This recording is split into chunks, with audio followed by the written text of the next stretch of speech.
Nella notte tra il 29 e il 30 gennaio purtroppo una parte dell'abitato di una borgata importante e alta del paese, la borgata Fies, è divampato un incendio importante, anche a detta insomma di chi ha poi operato, e 2 famiglie, di fatto 4 persone, hanno perso la casa e un altro proprietario ha perso il garage, che per quanto insomma è una perdita minore certamente di una casa e di tutti i beni che loro avevano all'interno. Sì, una assolutamente sì, l'altra forse un po' meno, però di fatto poi dove non è arrivato il fuoco è arrivata l'acqua, purtroppo o per fortuna dei pompieri, e sì, di fatto non possono più assolutamente vivere lì e ci vorrà molto tempo per ricostruire. Le 2 persone più anziane hanno sono ospiti insomma dalla figlia, che ha fortunatamente un piccolo appartamentino a valle, mentre le altre i due coniugi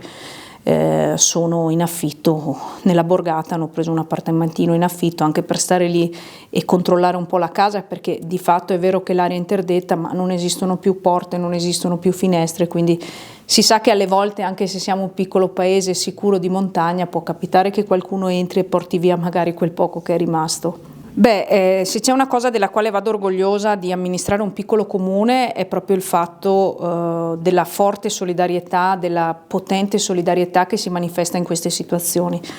Io non ho avuto 2 mandati facili, abbiamo fatto VAI, abbiamo fatto il Covid e adesso questo incendio, però la mia comunità, quella che rappresento, ha sempre dimostrato dei valori di vicinanza, di aiuto, di solidarietà fortissima, e anche in questa situazione è partita proprio forte questa richiesta di poter aiutare, quindi insieme al parroco abbiamo deciso di unire le forze